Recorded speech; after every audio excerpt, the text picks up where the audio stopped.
Gliese 6067, CC, the alien Earth you've never heard of.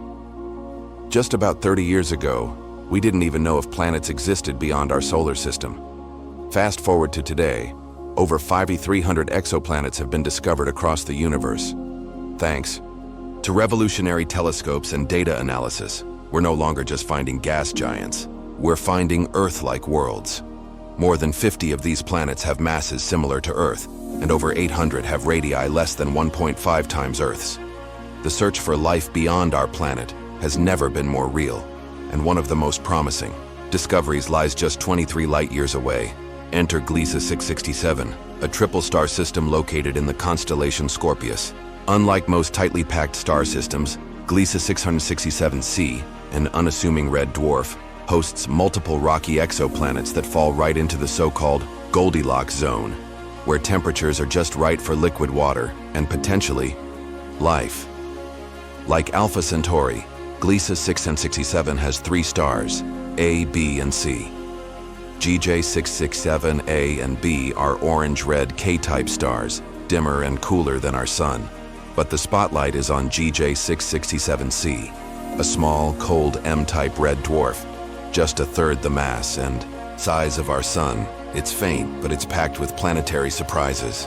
At first, scientists found just 3 exoplanets orbiting Gliese 667c, but newer analysis suggests there may be 6, possibly 7, with 3 or 4 of them in the habitable zone. These aren't just any planets, they're what we call super-Earths. That means they're larger than Earth, rocky, and may even hold an atmosphere. Ideal candidates for life. Gliese 667 Cb, the closest planet, is too hot, 200 C. But go just a little farther, and you hit the jackpot. Gliese EI 616C, with a mass 3.8 times that of Earth, a radius of 1.8 Earths, and a 28-day orbit right inside the habitable zone, it ranks high on the Earth Similarity Index, 0.85. That's the Holy Grail territory. It orbits only 0.12 AU from its star, inside Mercury's orbit in our solar system. It likely has one side in constant daylight, the other in eternal night. Despite getting 10% less light than Earth, the infrared-rich rays from the red dwarf mean it might receive a similar amount of energy. If CC has an atmosphere, it could redistribute heat, possibly keeping the night side a comfortable 30 degrees C. But skies would look alien, a reddish sun with 2 distant companion stars glowing like twin moons. Meanwhile, our sun would appear as a tiny twinkle in their night sky. Gliese 667. C isn't perfect, it's a flare star. That means it occasionally blasts out intense radiation. Its magnetic field can also create massive star spots, dimming energy by 40% for months.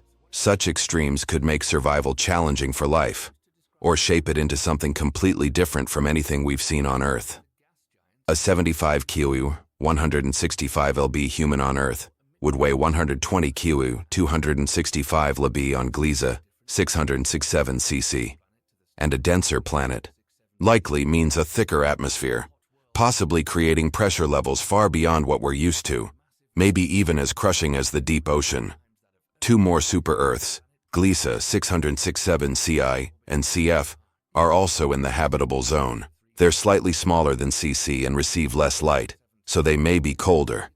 But a thick atmosphere could trap heat, keeping temperatures livable. In total, up to 5 planets in this system receive between 20% and 200% of the solar radiation. Earth does, making them all candidates for habitability. But habitability isn't just about temperature. Too close to the star, and water turns into vapor, triggering the moist greenhouse effect. Too far, and water freezes. Life walks a narrow tightrope. Excess CO2 can help keep a planet warm, but too much of it, and the cooling effect takes over. It's a delicate balance. Gliese 667c may host 4 potentially habitable worlds. Systems like these are gold mines for astrobiology. M-dwarfs make up over 70% of nearby stars. That means systems like Gliese 667c could be everywhere. Instead of finding one Earth-like planet per star, we may start discovering entire systems of Earth 2.0s waiting to be explored. What star system should we dive into next? Let us know in the comments. Stay curious, stay inspired, and keep looking up, because the next Earth-like world might be just a telescope away. Thanks for watching. If you enjoyed this cosmic journey, consider hitting that super thanks. Until next time, keep exploring.